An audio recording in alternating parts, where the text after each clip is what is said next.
नमस्कार दोस्तों, YouTube channel the administrative scholar में आप सभी का बहुत बहुत स्वागत है। तो दोस्तों, आज हम लोग बात करेंगे 15वें वित्तीय आयोग के बारे में।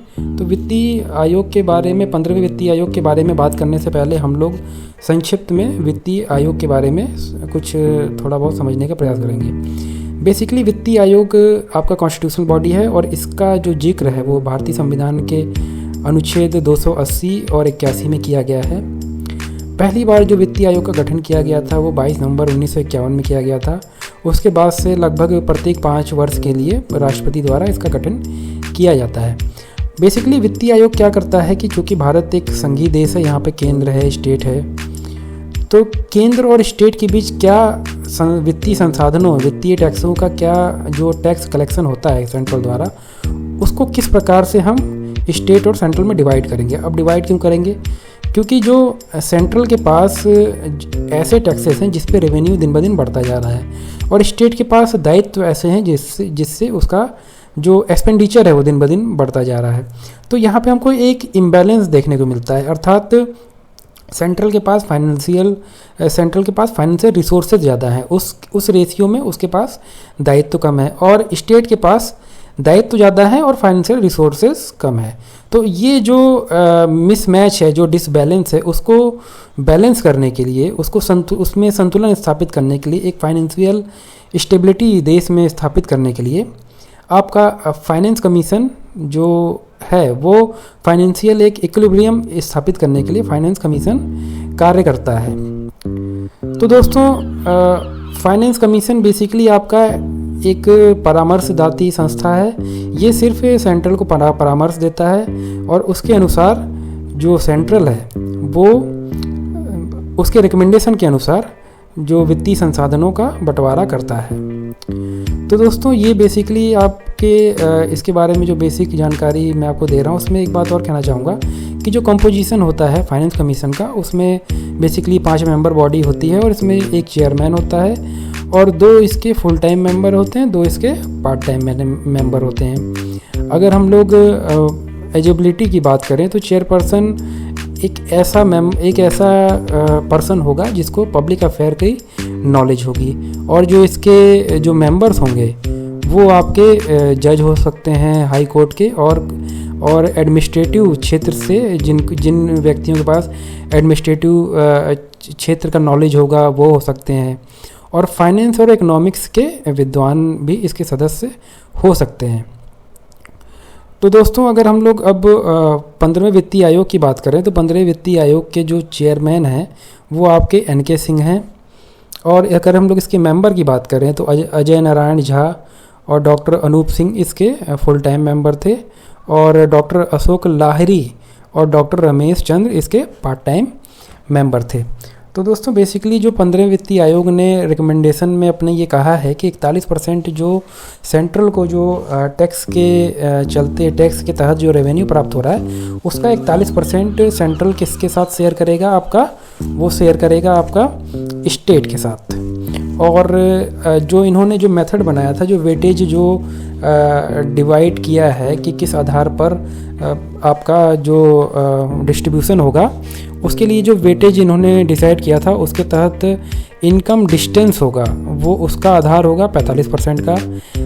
स्टेट के एरिया आपका 15% का आधार होगा स्टेट एरिया का, और पॉपुलेशन 2011 की जो जनगणना होगी उसके आधार पर जो वेटेज होगा वो 15% का होगा।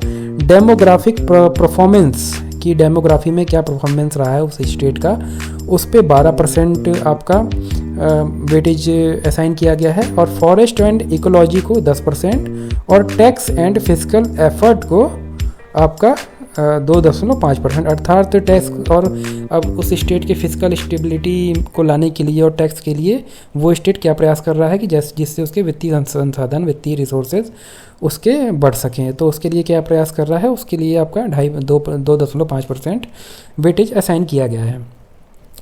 अगर हम लोग बात करें जो सबसे ज़्यादा एलोकेशन किया गया है 15वें वित्तीय आयोग के तहत, वो आपका उत्तर प्रदेश को 17.939%, उसके बाद आपका बिहार 10.058%, उसके बाद आपका मध्य प्रदेश 7.850%, उसके बाद है आपका वेस्ट बंगाल 7.523%, उसके बाद महाराष्ट्र 6.317%।